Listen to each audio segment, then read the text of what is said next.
Where Loyalties Lie, Chapter 13, Prophecies, by Loyalliar. Get up, Dennis! We're nearly there. The young mare shook the sleep off herself, discarding the fear of a baseless nightmare. It wasn't my fault! It wasn't! The little chant had been her companion as they sailed along the river for hours. Every time her mind wandered, this time had been hers entirely. Dead Reckoning's rousing voice had been the first he had spoken to her since his story ended, apart from a handful of short commands. He would tell her to lie down in the boat from time to time, or to go over to the shore and hide among the brush. She obeyed wordlessly, and he chose not to explain himself. She was entirely content with his silence. Some anger at his stance toward Luna still lingered in her chest, as though the more she thought about it, the more she had a hard time justifying her feelings. Despite what he thought, he was still helping her. In the end, weren't his actions what counted? It was a hard question to answer, and whenever her mind drew toward a solution, his final thought would ring out in her head. What if it were one of your friends? What if it were Twilight? It must have been that question that brought out the nightmare, and its answer was not forthcoming. The mare set the thought aside and rubbed her eyes, before pulling herself up into a sitting position. The river was dark, and the thick canopy of the jungle blotted out most of the light from the sun. Worse, a thick cloud of steam and mist had gathered over the water, leaving only a whispery silvery view of the future. The air was wet and cold, and the utter blackness was both claustrophobic and infinite at once. For a moment, Rainbow thought she saw a pallid white pony's face stare out of her in the darkness. She squinted, leaning toward it, but the mist had swallowed up the form. Then came another in the corner of her eye. She swung her head around, but it too had vanished. Fear overcame her anger at the scout, though she had no desire to make the emotion known. I saw some pony, Reckoning. She expected a chastising rebuttal, but instead he nodded. We're getting close. Are there ponies here? In a sense. Reckoning's eyes scanned the mist with sudden intensity, not looking at Rainbow as he spoke. You'll see in a moment. So they continued on, with Reckoning's wings and the passing of the boat in the water the only noises anywhere nearby. In the distance, the chirping of insects and rustle of leaves and the gentle breeze added only the suggestion that something else nearby was being very quiet. Rainbow found her gaze jumping from side to side, catching glimpses of pale ponies who fled before she could identify them. Without any obvious sign, Reckoning's wings gave a sudden heavy flap. They were accompanied by a gust of wind strong enough that Rainbow could easily guess its magical nature. She didn't have long to ponder the thought, though, as the gust that slowed their boat to a crawl also blew away all the fog in their path, revealing skeletons! Rainbow jumped backwards with a cry. There were dozens, fully assembled and mounted on sticks and branches sticking out over the river. Almost all of them belonged to ponies. Quiet! Reckoning ordered in a forced whisper. You'll get us killed. Rainbow drew back, closer to the only pony in their tiny boat. In her own whisper, she looked down straight in the eye. What happened to him? Who killed all these ponies? Reckoning gave her a surprisingly dispassionate look. They're all zebras, all but one, have fallen or killed them. What? Rainbow struggled to control her volume. We're going to talk to this deer thing, and he just kills ponies? If anyone has a cure, it's... Reckoning stopped himself to the sound of clicking and scraping bones. Rainbow saw his eyes narrow. Both his eyes. Her attention shifted to where his remaining eye was pointedly staring, and there she froze. The skeletons had turned. They were watching the boat, as it drifted along, the empty sockets of where the eyes ought to have been followed. With pain-jerking motions and the awful grind of dry bone on bone, they pulled themselves away from the trees and began to follow along the river banks. 2, then 3, then 5 on the side they followed. Eerie grins were plastered across their fleshless faces, suggesting hunger more than humor. Without speaking a word, Reckoning slid his hose to the pocket on the front of his shirt. Shoes were thick, steel lining were drawn, and slid onto his hose. His voice spoke in a hoarse whisper. Don't panic. Don't scream. Keep your hose away from their mouths and stay in the boat. Through his shock, Rainbow's natural reaction was to put on an air of confidence. The shakiness in her voice betrayed her true emotions. They're just nightmare night skeletons, right? Lots of little foals dress up like that. Reckoning's response was stiff and stern, ennobling fearful. They're enemies that can't die, Rainbow. They don't get tired. They don't give up. Be ready. As if the words had been a cue, the mass of dry corpses moved into the water, slipping almost silently beneath the water's surface. In the murky depths they faded. Reckoning folded his wings, allowing the boat to drift, and turned his back to Rainbow. What's the front? I'll manage the back. Rainbow lost the rest of his words in a shriek of surprise when a yellow head lunged out of the water to snap at her. The canoe lurched violently, barely staying upright. Frigid, dirty water splashed over the young Pegasus's face, leaving the red dye of striping to run down her body. Her response came in a wide and wild swing that caught the creature across the side of its face. Its skull shifted to the side, no longer aligned with the rest of its body, but it seemed quite plainly like it had not noticed the attack. The silky bony nose where its hooves ought to have been scrambled for a grip on the sleek wood. Reckoning wasn't going to give the creature a chance. With a full fright of his voice, he brought it to his right foot hoof and across a heavy stride. Its skull fractured visibly, as part of its brow crumbled away into nothingness. Unable to resist the force, the dead zebra splashed backward into water, and the canoe shifted again. The old scout rubbed his shoulder before turning back to the boat. "You okay?" "Getting old," he responded. "Now keep an eye out. You never—" Reckoning's back hit the floor of the canoe, held down by two full skeletons that lurched out of the water. He didn't scream, though there was a short shout that escaped his lips. His energy, though, was spent in fighting back even before his conscious mind had realized what was happening. The old pony swung wildly, striking with all four legs and both wings, and in the end, none of it did a thing. Its teeth were moving closer to his neck with each every passing moment, as if savoring the inevitable progression. The fastest pony in Equestria was no longer overcome with shock. She moved quickly, striking with her forehoofs in tight jabs, putting her weight behind every blow. Thundercrack's lesson paid off, where Gilda's younger teacher would have failed for lack of space.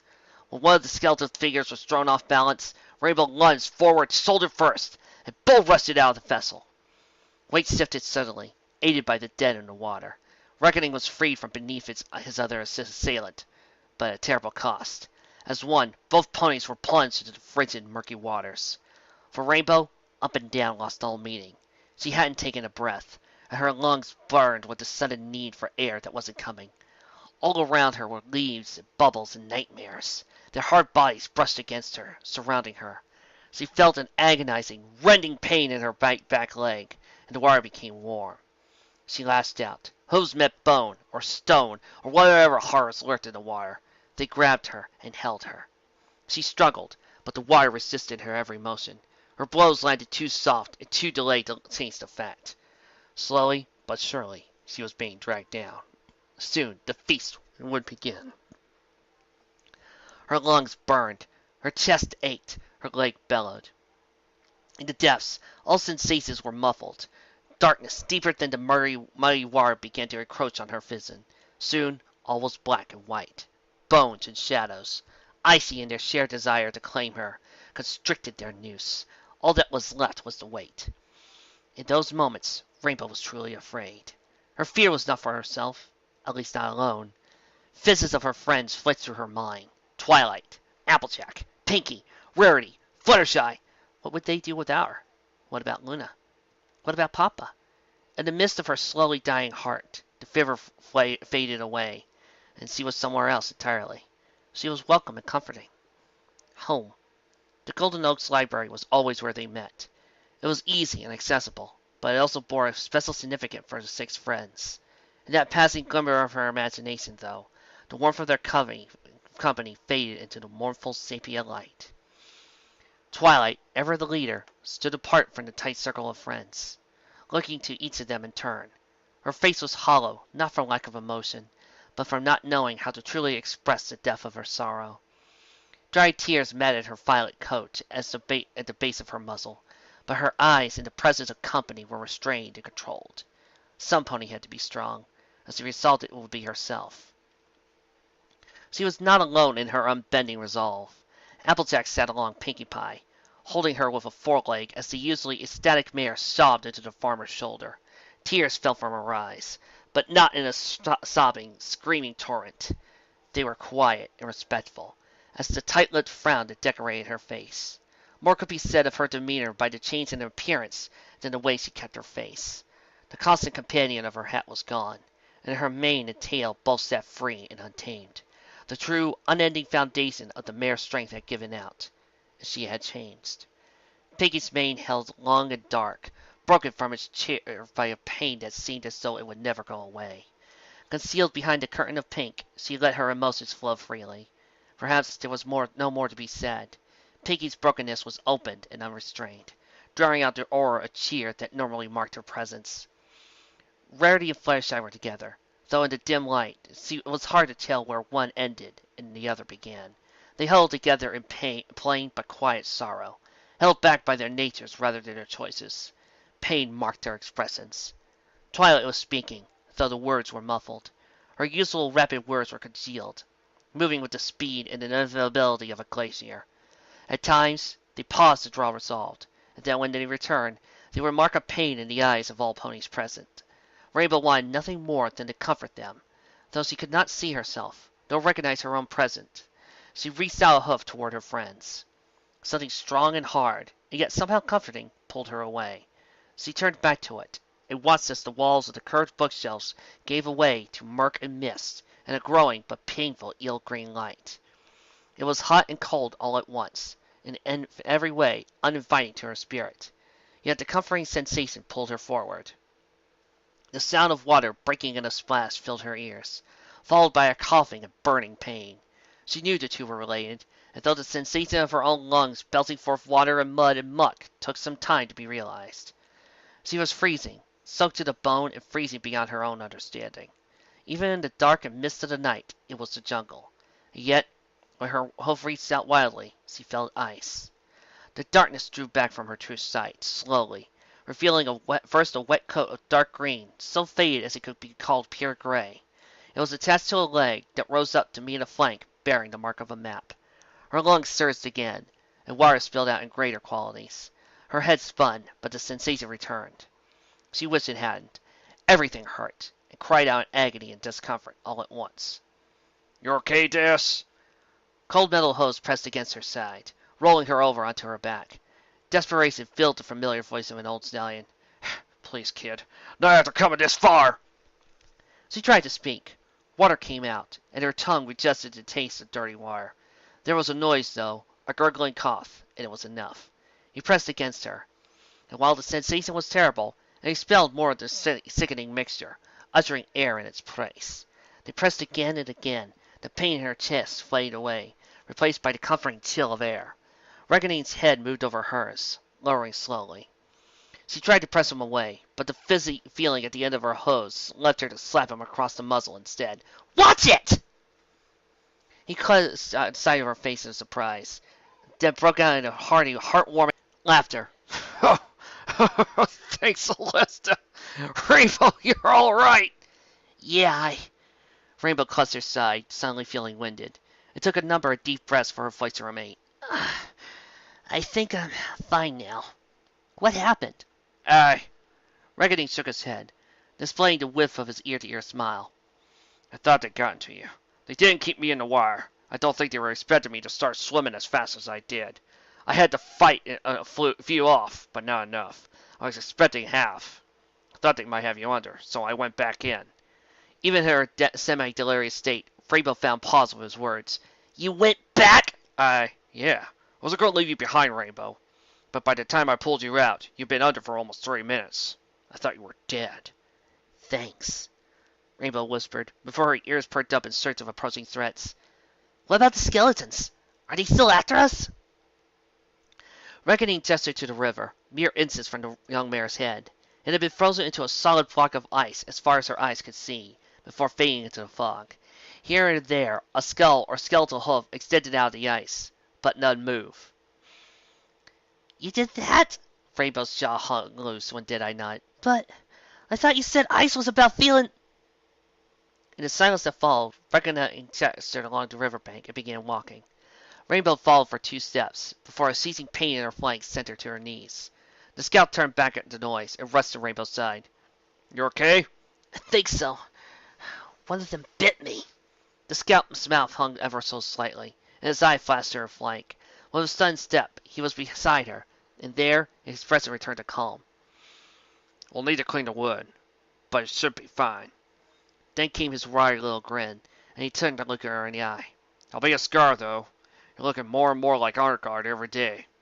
Thanks, the mayor muttered back, unmotivated to put forth an effort for sarcasm. Besides, a scar would look cool, right? I lost most of my supplies in the river, but I'll do best what I can to clean it up. For now, if you're filling up to it, just fly with me. We're almost there. Finally, some pony decides I can fly! Rainbow took the wing enthusiastically, hovered at what would normally be Celestia's head height. But, he already tried to kill us.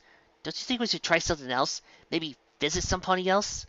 Reckoning shook his head from side to side. I wish I knew some pony else we could talk to, Rainbow. But this is really it.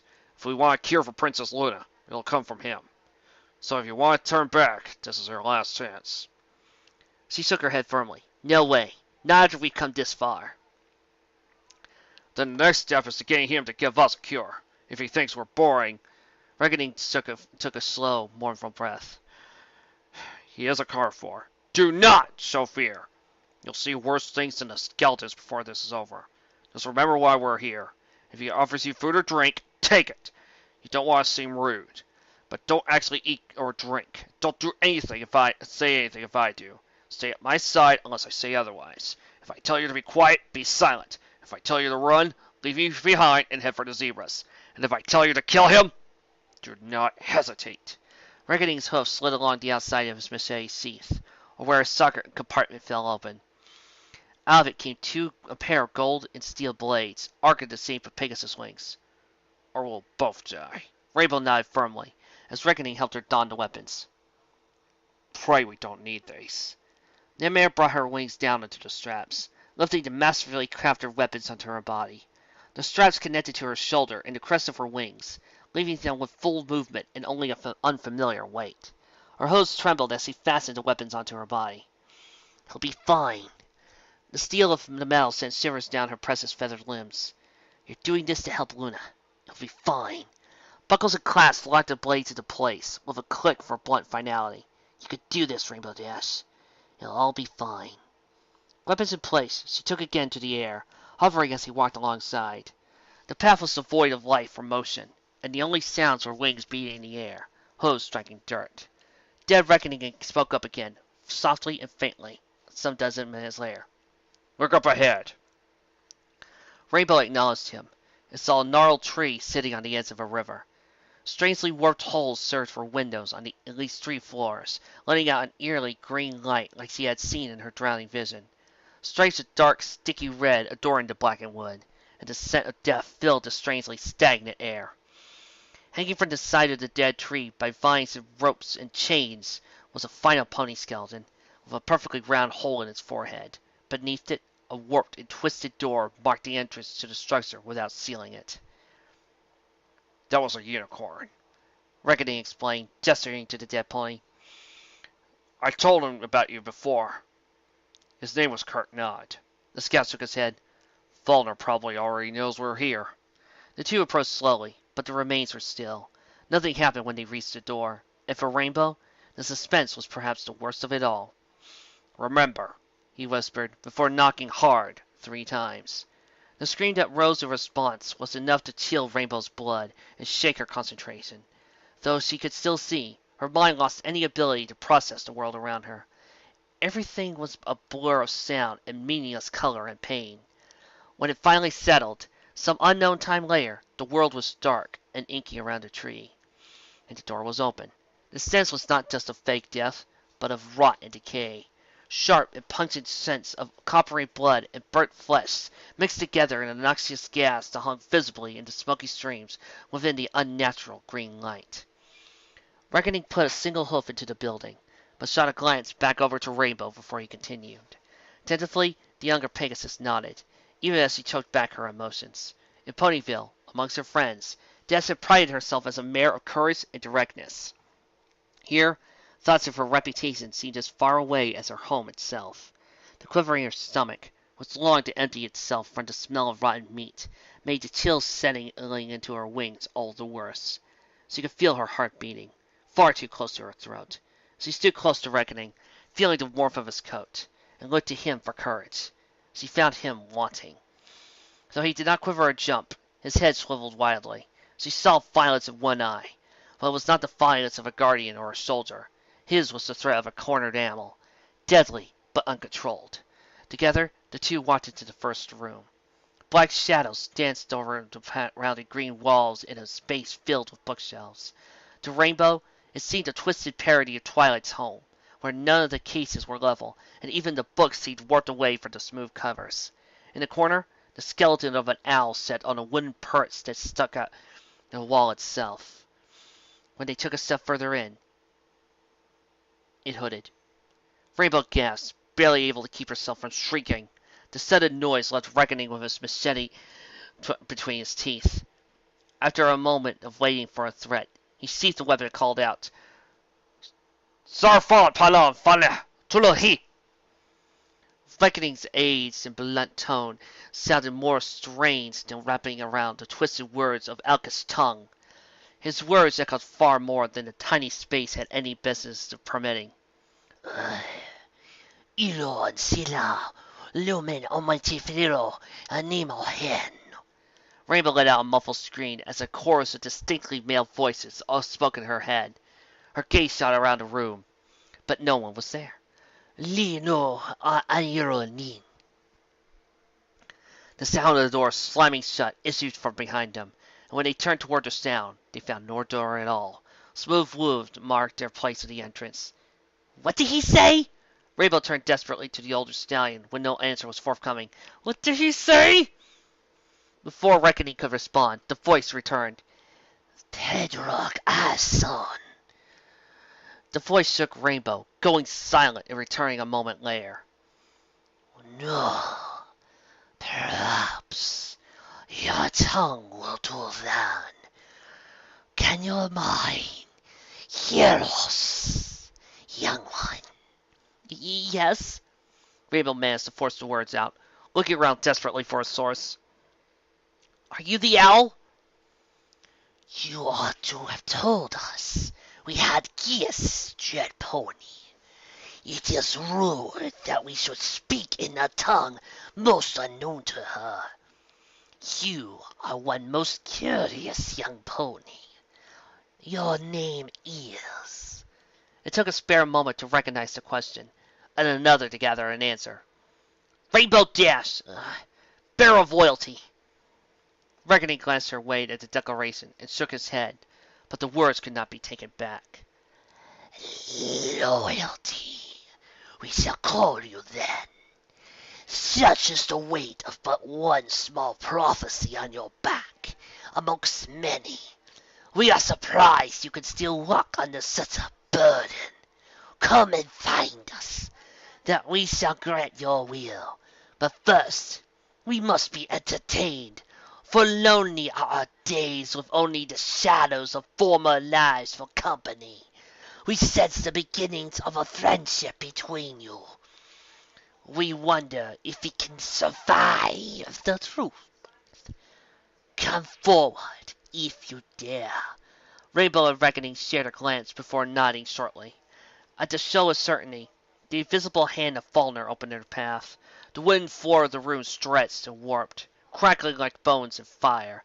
Out of its center, a wide hole opened, revealing a spiraling stairway downward into the same fell green light that filled the rest of the space. Reckoning went first. The stairs led down and down and down, taking far too long to traverse. When hours or minutes had passed and all sense of depth and distance were lost, the end finally came. And a surprising ending it was.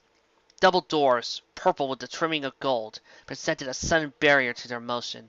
Around the doors, cream-colored walls and thick wooden beams supported a wall connecting to the edges of the stairs. Deadeye lifted a hoof to the doors. Rainbow grabbed the limb, stopping him. I recognize this. And? It's Ponyville, Rainbow answered. Town Hall. Reckoning looked up, lowering his hoof. His eye glanced toward the door, as if he could somehow see past it. His head drifted lazily toward the handle of his machete, though the weapon remained undrawn. Rainbow tried to wrap a hoof around her companion's shoulders. He batted away, not even looking at her as he completed the motion. A heavy blow escaped his nostrils, and the heat formed inside a visible cloud in the air. With surprising strength, the stallion threw the doors wide open and walked inside. Truly, all that could be said of the scene was that it was too familiar. Banners of purple, gold, and blue hung from the city. A massive crowd waited excitedly for the show they would never get. They did not know the terror that was approaching. As Reckoning strode forward, golden armor appeared on his body. The scruffy, dirty fur of his face was replaced with a smooth white. The only trait that could tell him apart from the crowd was the sheath still hanging from his side. He approached two other guards' ponies with a deadly focus. Rainbow ran up to him, only fakely aware of that the dirt in her coat and wound on her flank had both faded to thin air. "Wait! Reckoning!" So who's the kid, Deadeye? It was strange to hear the mayor's voice coming from a stallion's body, and even stranger to consider whom was meant to belong to. She looks familiar. Reckoning twisted the voice, closing both his illusory eyes. He couldn't bring himself to answer the voice he had lost 5 years ago, so the other guard's pony did instead. "She's Easy Breezy's daughter. Warrant Officer Cannon. Looks just like her." Rainbow recognized his voice from an incredibly short and faithful meeting in the wine cellar. Lieutenant Morningstar wore a frown on his narrow white muzzle. The stallion's face on the mare grew into an uncharacteristic smile. "Oh, I remember her. She was Captain Coyle's." "That's enough!" The star snapped. "Cannon, you will not embarrass the guard in front of a civilian with coarse language. As for you, Miss S., I don't know what business you have with the corporal, but it will have to wait." "But "Go," Reckoning ordered. "See your friends." Reckoning, don't do it! See!" Morningstar stepped toward Rainbow, leaving his companions behind him. Instead of the stallion's voice, he spoke with one that had previously not been heard, instead passing into the mind. "You must allow your companion to make his own decision. We already know your resolve, Loyalty, but the dead must face a day of reckoning." Rainbow tried to resist, but her wings flew off against her own will. The sensation sent a chill through her, as if her heart had been stolen away. She was put into her place above Applejack, facing toward the balcony where a forgotten phantom was so emerged. In sheer resistance, her focus remained on Reckoning. She watched helplessly as he spoke to the others. She watched the way his eyes stared at loose cannon, as if he looked upon a ghost. He saw the way he glanced toward Fluttershy, waiting for her fanfare to start. Most of all, she saw the way his head slid toward the machete, deliberately. Then came the music, the curtains and the gas, the building's shadow and the darkness and the crack of thunder, and worst of all, the laugh. Her ears didn't hear her friends. She couldn't. Her entire attention was on one pony, and one pony only. Reckoning's weapon was drawn, ready and waiting. She hovered over Applejack and pulled up her tail. The tiny motion would make all the difference. Ponies were talking. Nightmare threatened them, declaring her rule. Reckoning drew his weapon. 4 Goat's ponies charged as one. Lieutenant Morningstar, Warrant Officer Loose Cannon, Corporal Dead Reckoning, and Private Rainbow Dash. The lightning gathered in a swirling mist. It promised pain and agony. Reckoning cut against the wall of air, but it was not enough. Lightning struck, and Rainbow felt it alongside her partner. To her surprise, it was real. It burned and sheared. The stench of her own burning coat filled her nostrils. The world spun. The hard floor slanted to her shoulders. The crowd screamed and flooded out the doors. Rainbow watched them go as he laid across the ground, chest burning and eyes watering from the smoke. Their legs rushed past her face, barely parting to make way from her fallen form. Legs with coats of blue and purple and green and yellow. Finally, legs clad in blue-gray steel over a jet-black coat. Legs that stopped by her fallen body and spoke with a sickeningly familiar tone. "Would you challenge me without the elements of harmony? Do you think a friendship with him is enough? Do you even truly know him?" Nightmare Moon gestured towards Dead Reckoning as the old pony rose tenuously to his hooves and claimed his weapon. Rainbow tried to stand. and for her effort, she was thrown across the room with no more than a flick of Nightmare's magic. Her wings stopped her from colliding with the wall and hovering in midair. She turned. Reckoning! Don't do this! Just let it go! Your kindness is misguided loyalty. We gave him a choice. His lost friend will be restored if only he chooses to let the moon die. The balance must be maintained. His choice is made. The old pony walked forward, wearing the form of a young soldier. Only the blade in his teeth mirrored his age. It was chipped, bloodied, and above all else, cruel. Rainbow could hear the sound of the dying manticore in her ears as Reckoning stumbled forward, placing one aching hoof in front of the other. Only one of us can survive. Gauze, pony. Nightmare's taunt was accompanied by a growing storm over her head. Reckoning nodded, slowly and firmly. His blade clattered to the floor. His hoof ripped away his helmet, revealing determination on an aging face. With spite in his voice, he declared himself. I swear now to serve on the fullness of my ability, to protect my princess and ruler Celestia, in life, limb, heart, and soul, and by doing so, to offer my protection to her subjects and her nation, until death or weakness claim me the ability to serve. Nothing shall I hold above this oath, not my family, friends, pride, nor property. Prince Equestria and Celestia are my wards, and I shall guard their honor with all that I am. This I swear. How sentimental. But are you so old that you cannot tell me apart from your precious princess? No, Reckoning answered, staring at the dark being eye to eyes. But killing you would hurt Celestia. Break my oath. I can't put loose cannon ahead of that, and I can't put myself ahead either. So kill me. Very well. The storm grew stronger as lightning crackled. Then it struck, accompanied by a scream. No! Rainbow's legs had moved without conscious thought. They lashed out in midair, a paired buck that sent a flash of pure white electricity across the room. It struck Nightmare Moon in the back, leading to a sudden burst of light. When the sign faded, Ponyville was gone, and the burns faded away. Reckoning's armor disappeared, and the two ponies stared at one another from time to time, both wanting to speak, but lacking the words. Do not fear the reproach. You have learned of one another, and gained. Such is the benefit of a healer and a teacher, and you have several. Rainbow finally found the words, but they weren't for her partner. What the hey was that?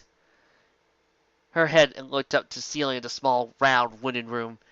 I don't know what you're teaching us, but you should just come out already. We're only a room and a secret away. We wonder which would be harder to traverse. Rainbow, please, calm down. Reckoning had finished seizing his weapon and began to approach his partner. Being angry will just make this harder. You're not mad! Rainbow shouted back. He tried to kill you! And he offered to bring some pony back from the dead if you killed Luna! I would have never taken the deal, Reckoning answered. I wouldn't do that to her memory. Well, fine, but Will was trying to look like a storybook hero. Kill me? Really? Rainbow, if some pony has to... No! Absolutely not! The young mare shook her firmly. We're both walking out of this place. You dove into the river after me when all those skeletons were there, and you expect me not to try to do the same to you? Maybe you don't get what loyalty means, Reckoning, but I do. We're leaving here together, one way or another! With a declaration, she turned to the wall of the room, with a rather plain wooden door offered them for her passage. That's not how it works, Dash. Well, that's how it's going to work now, Reckoning. I don't leave friends behind. The guardsman sighed, but followed after his companion into the next doorway. Rainbow pulled open the door as he approached, hoping to stave off a conversation. What she got instead was a terrible shock at the next room. It was a massive tube, in essence, whose every wall was covered in swirling, screaming green energy. Floating amidst the magic were 7 severed heads. Every single one belonged to an elk, and as they floated in a great spiral, they shifted to stare at the ponies. The door opened partly up at the wall at one flat end of the cylinder, to a long but precarious walkway, wide enough for only a single pony to walk at a time. The path spiraled as it went, until it reached the door at the far side of the tube, almost 100 feet away. The far door was upside down, and its walkway approached from above. Simply staring at the scene made Rainbow sick. Her hoof stretched out, catching the door frame. Are you alright? Fine, Rainbow answered, shaking herself. Let's just go. You walk, I'll fly. No, he ordered, getting onto her back with a hoof as he tried to shake it off. I've seen this sort of magic before. It messes with gravity. Down is always toward the path. If you try to fly next to it, then it turns, you'll go plummeting. She stared at the swirling green mana, listening to its caustic hissing as it gave off as it spun, and nodded. Her steps were slow, but steady. She moved forward. Gravity spiraled with the path, leaving walkway to always fall beneath her hooves. This way, she continued along the path, ignoring the pain in her flank from her earlier wound, until the door was finally beside her. Reckoning reached the side only a moment later. It opened on a field of clouds, stretching off into a blue horizon in all directions. There was no ground beneath the mass. The Pegasi stared a confused glance, before stepping onto the puffy white surface. It only took a few more moments for Reckoning to speak up, calling out to their unseen hosts. No, no, Falder, don't you dare! What? What's happening? Rainbow turned back to her companion, finding his body and face a full 20 years younger, at least. Apart from the rough patches of his coat, and the depth of grain in his mane, little had changed. We told you of a room and a secret. You found the room, and now your companion must share his secret. Tell her of your corruption, corpse. Tell her why you feel the need to protect her. What does that mean, huh? Why don't you come out and look at us a face, creepy dear? Rainbow, please, look at your tail. Why should that? Her words stopped to the sight of peering cloud white. On her flank, where a tritone bolt of lightning ought to have been seen, was instead a puffy white heart. My mom. She turned back to Reckoning. Okay, what's going on? Reckoning looked around, searching for anything of note to stare at. Ultimately, the blank sky held no answers, and he met Rainbow's questioning gaze. He spoke with a voice much younger and smoother than his own. Rainbow, do you know what your mother did for a living? A worry settled over Rainbow. She was a tour guide for Cloudsteel. Age started to reappear on Reckoning. Slight wrinkles appeared on his face. Who told you that? Papa, my grandpa. Why are we talking about this? Because we find it amusing, Loyalty. Because honesty is one of your friends. Yet Carcass has been keeping from you an important truth. One he may not know the significance of. Reckoning aged again before her. His coat faded and the wrinkles on his face drew deeper. She doesn't need to hear this, Faulkner. This is cruel. What is it? What's so secret about my mom? Tell her, or we will. Fine, Rainbow! He stopped. Your mother! Again his words froze. You... What? The stallion offered the answer slowly, forcing out each agonizing word. Easy Breeze was a prostitute, Rainbow! That's how I knew her! Reckoning sighed. Wait, you said I reminded you... Falder's laughter broke into Rainbow's mind, as Reckoning waved his hooves into air to banish the thought. Not like that, Rainbow. Never like that. His full age returned to his as he collapsed to the floor. Your mother was one of the kindest mares I never knew. She wasn't detached or cold, and I got to know her outside of her work. Deadeye's gaze shot to the distant sky. I imagine Falder wants you to think that I'm nothing more than a perverted old stallion who only cares about you for your body. But I owe it to her to look after you. You have so much spirit, Rainbow. Fierce and righteous. You believe in your own causes. Reckoning shook his head at the last thought left his lips. You're a better pony than I'll ever be. The truth was, the revelation didn't hurt as much as Rainbow might have expected. Even if it was the truth, and the young pony had grown to trust the Reckoning's word, it didn't make her any worse of a mother. It didn't make her any less loving. It didn't make her death any less tragic. Rainbow's memories remained unchanged, and so she opened her mouth to offer consolation to the old pony. The elk interrupted. Then you have satisfied us, and earned our answers. The clouds spun, and the bright blue sky became an unnatural green mist. Stone blocks and wooden walls rose from nowhere to assemble walls and floor. Soon, nothing of the sky remained, and only a small round room contained the two ponies. Their loneliness did not last long. A bubbling shadow gathered together near the wall opposite the door. forming into a vaguely equine shape. Its legs were too slender, however, and atop its head lay a rack of antlers, bearing 12 points. When the form was complete, the shadows peeled away to reveal a creature out of Rainbow's nightmares. Falner was a dark brown creature, his coat covered in old stains whose origins Rainbow did not care to guess. Red tips adorned the spear-headed tips of his antlers, leading down to a pair of black orbs that served as his eyes. From there, his muzzle led down to the most terrifying part of his body. Falner lacked the lower jaw completely. Instead, beneath his nostrils, a bloody mass of scar tissue and matted fur let his tongue hang down freely in the air, beneath a single row of rotten teeth. There were things in them, and though the poor lighting of the room, Rainbow could only guess at their nature. Almost immediately upon arriving, the ex-head swiveled in the younger pony's direction. Would you care to dine? Rainbow hesitated, and though the elk's hanging tongue remained still, something about him told her that he had noticed. She remembered Reckoning's words, but it still took a moment's pause to draw forth determination. Yes, please. And you, late stallion. Reckoning's blind eye twitched, a sensation which must have caused a considerable discomfort, judging by the way his coat tensed against Rainbow's side. Of course, Falner. It is good. We shall break bones together and be friends, perhaps even mages, for such is the spirit of friendship. Yet it is tragic that one of us shall not leave this place alive. Four of his antler spurs began to glow with the same sickly green light as the rest of the malformed shack. 2 smooth wooden plates and 2 heavy pewter goblets came into being. They settled down onto slabs of something, before the 2 ponies, accompanied by a viscous, opaque liquid, suspiciously devoid of scent breath, the ever-present fumes of rot. A moment later, a third such plate appeared in the air before Falner. His jawless tongue began to lick at the food, accompanied by a pain and guttural sound escaping his throat. Enjoy. We are glad to have this.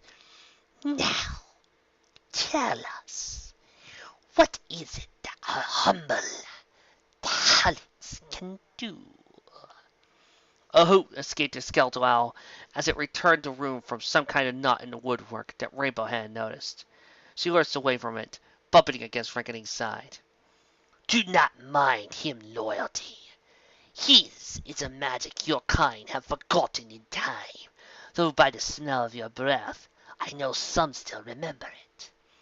Necromancy, the speaking to and binding of sad souls. He will not harm you against my will, unlike those unfortunate zebras who begged us for immortality. Now, tell us a request. Rainbow looked down at her plate, then back up at Falner, still looking at his sickening meal. He nevertheless left the focus on the mare. We need a cure for Princess Luna. To give an antidote, the patient must offer venom. Your question is wrong, Loyalty, for you misunderstand. For what you call a poison, you also do not. I could pull from you what you seek, but you would not be able to take it with you, not without great cost. Fear kept Rainbow from asking for an explanation for just a moment, and at that time, the elk's focus shifted to dead reckoning. Still his licking continued, followed by the slow, steady slurp of liquid passing into the hole at the back of his throat. You would know of our nature, would you not? Why we feast and cause others pain, when we call ourselves healer. Why we take pleasure in the discomfort that our questions cause you. It is a simple curiosity to appease. The tips of the antlers ignited. Rainbow spread her wings as a glowing green mist traveled from them toward dead reckoning. But the other paganist held a hope to calm her. Closing both his eyes, he took a deep breath and relaxed. Both creatures stood still for a moment, until at least Reckoning's eyes opened. We will tell this story with an open mind that is not our own, for within our minds it is fractured and broken. Once, one of us was called unique, which means hollow. He was a founder, a healer of great skill even in his youth. The magic of El cannot heal wounds with any great efficiency, and so his mastery of herbs and words earned him fame. One day, however, another of us came to him bearing a sickness. His name was Nye, and his illness was not of body, but of mind. Unique sought and sought for a means to cure the suffering of his patient, and in time he stumbled upon an answer. For the soul of a body is different from its mind, so Nye could be free from his burden if the only two could be separate. Of course, Nye would need a new body, one without such a bonds of madness. Unique only had one to give.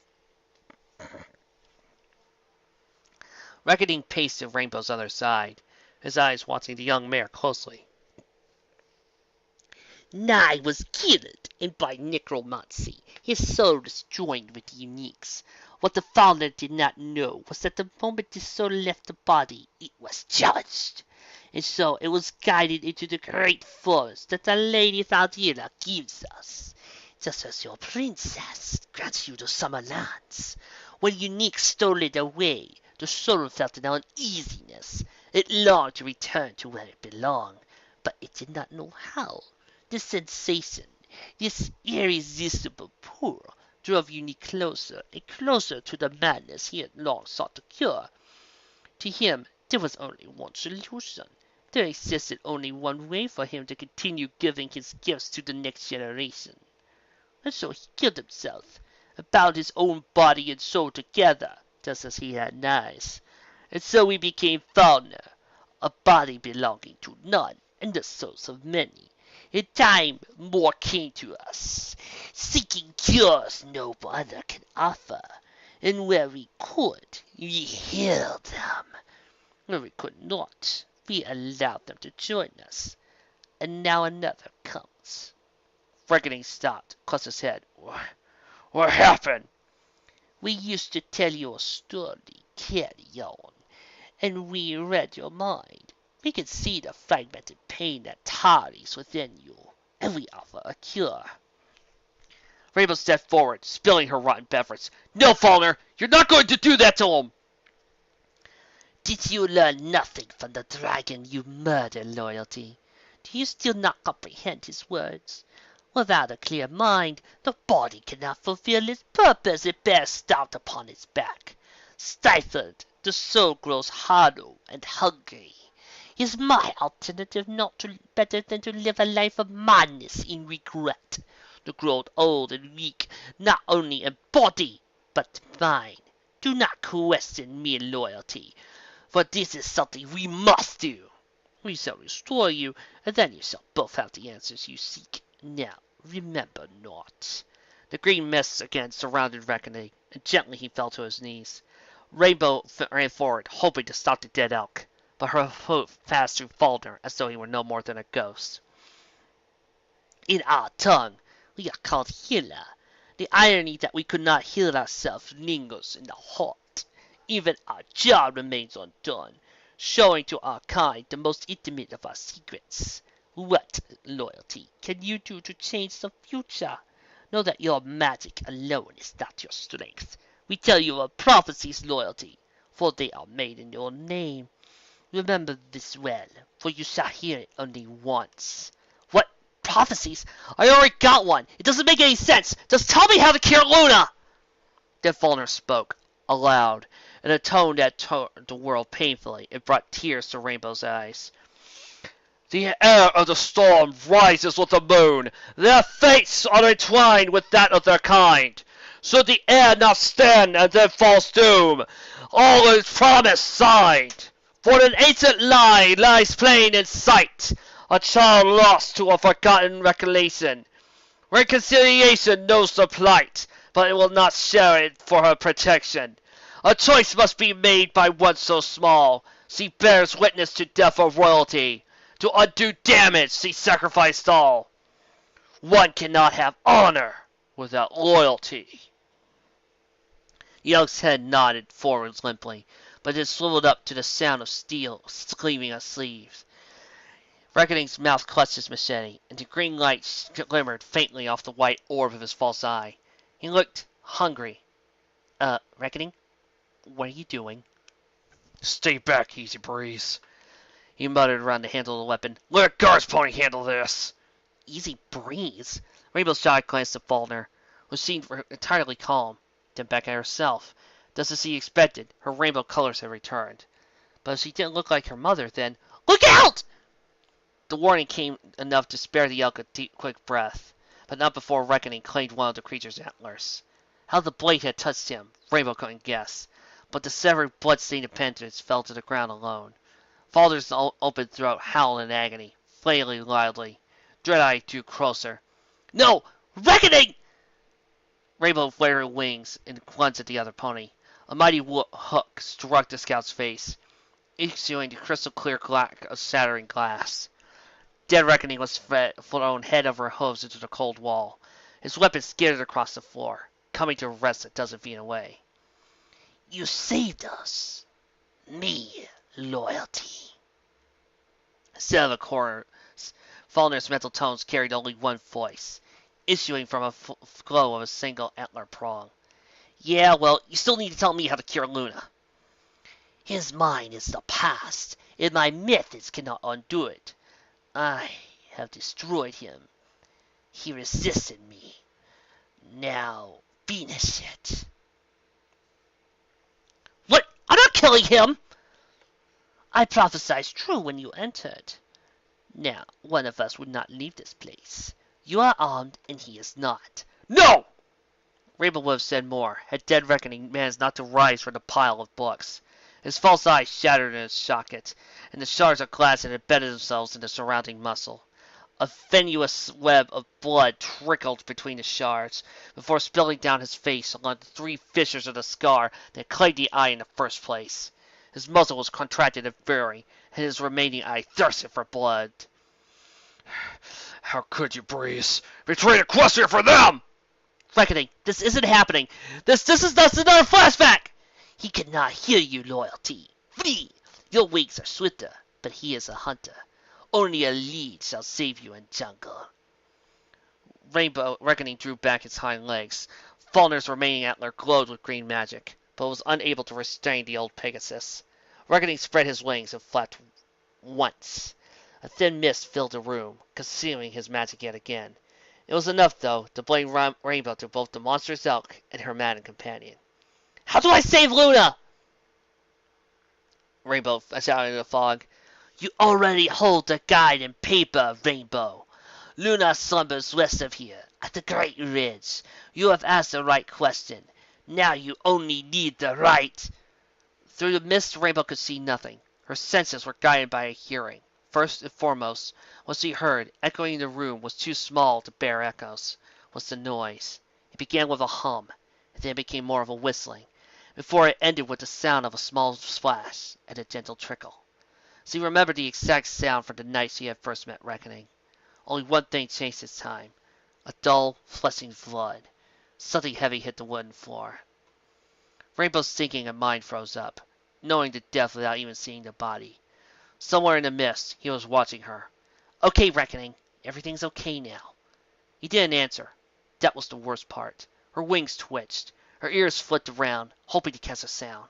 Nothing happened for 5 whole seconds. The scent of rot continued to pervade the cold, wet air. 10 seconds. The swirling of magic fell. He could be heard through the wound's single door. 15 seconds. The wind whistled over a blade, and she spun. The blade of the crest of her left wing caught Reckoning's weapon on its point, no more than an inch from her neck. She looked down square in the eye, and in the reflection, she could have sworn she saw a griffin staring back. She didn't have time to think back.